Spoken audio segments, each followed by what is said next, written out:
The first thing Daniel noticed about the house was that it didn't belong to the road.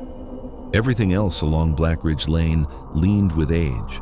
Mailboxes rusted, porches sagged, windows clouded with decades of breath. But the house at the end stood upright, almost defiant. Its paint wasn't peeling, its windows weren't dirty. It looked maintained, occupied, which made no sense because everyone in town knew it wasn't. Daniel had only moved in 3 weeks ago, renting the small place halfway down the lane. Cheap, quiet, isolated, exactly what he needed after the mess he'd left behind. He hadn't asked about neighbors. He hadn't wanted to know. But curiosity has a way of creeping in when the nights get too quiet. It started with the light. Every night at exactly 2:17 a.m., a soft amber glow would appear in the upstairs window of the house at the end. Not flickering, not shifting, just steady, like someone sitting in a room with a single lamp. Daniel told himself it was nothing, a trick of reflection. Maybe someone did live there and kept odd hours. But on the fourth night, he checked. From his bedroom window, he counted the seconds. 2:16, 2:17. The light came on. He grabbed his phone, zoomed in. The glass distorted the image, but he could make out the shape of a chair and someone sitting in it.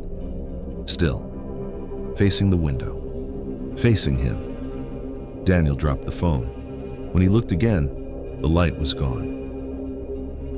He didn't sleep after that. The next morning he asked around town, tried to sound casual. "Hey, that house at the end of Blackridge, someone move in recently?" The cashier at the gas station froze mid-scan. "No one lives there," she said flatly. "Looks like someone does." She shook her head. "Hasn't been anyone there since the Mercer family." "What happened to them?" A pause. Then, "Fire." Daniel frowned. "The house doesn't look burned." "It didn't burn," she said. "Not the outside." That night, he set an alarm. 2:15 a.m. He sat at the window, staring down the lane. The world felt suspended, like something holding its breath. 2:17. The light came on. He didn't hesitate this time. He grabbed his jacket, keys, and stepped outside. The air was colder than it should have been, not winter cold, something sharper, thinner. It felt wrong. Each step toward the house made the silence heavier. No insects, no wind, just the sound of his own breathing, too loud in his ears. The front door was slightly open. Daniel stopped a few feet away. "Hello?" he called. No response. The light upstairs still glowed. He told himself this was stupid, that there had to be a logical explanation. But logic doesn't stand up well against something that wants to be found. He pushed the door open. The inside didn't match the outside. Dust coated everything, thick, undisturbed. Furniture draped in sheets. The air smelled stale, untouched for years. But the light upstairs was unmistakably on. Daniel moved slowly, each step leaving a clear imprint in the dust. "Hello?" he called again. Still nothing. The staircase creaked under his weight. Halfway up, he noticed something that made him stop. Footprints, not his. They started at the top of the stairs and led down, stopping just before him, as if someone had walked down to meet him, and then turned around. Daniel's chest tightened. "Okay," he whispered, forcing a laugh. "Not funny."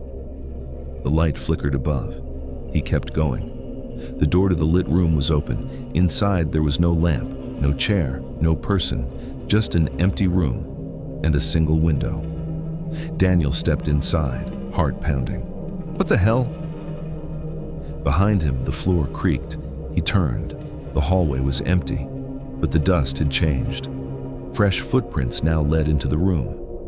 He hadn't heard anyone pass him. He hadn't seen anything, but something had just walked in. With him. The temperature dropped instantly. His breath fogged in the air. Then, slowly, the door behind him began to close. "No! No! No!" It slammed shut. Darkness swallowed the room. Daniel fumbled for his phone, turning on the flashlight. The beam shook violently in his hand. Okay, just a prank. Someone's messing with me. His voice sounded wrong, too quiet, like the room was absorbing it. Then came the sound. A soft scrape. From behind him, he turned the light. At first, there was nothing. Then he saw it. On the wall opposite the window, faint indentations appeared in the dust, lines forming, slowly, as if pressed by invisible fingers. Letters. Oh! His throat tightened. And... to... The word finished. Don't. Daniel backed toward the window. Don't what? He whispered. The air shifted. The message smeared violently, as if something had dragged its hand across it in anger. New letters carved themselves deeper, faster. L... O... K... Don't look, he breathed. Too late. Something moved in the reflection of the window. Not outside, inside, right behind him. Daniel's body locked up. Every instinct screamed to run, but something stronger held him still. Slowly, against his will, his eyes lifted. In the glass, he saw it. A figure standing inches behind him. Burned.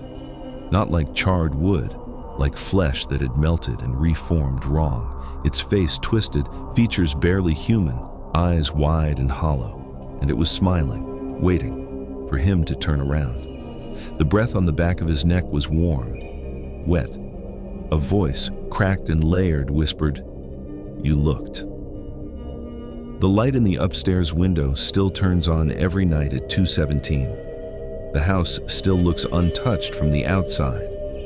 And sometimes, if you stand far enough down Blackridge Lane and zoom in with your phone, you can see two shapes in the window now, one sitting and one standing behind it, perfectly still, waiting for someone else to notice.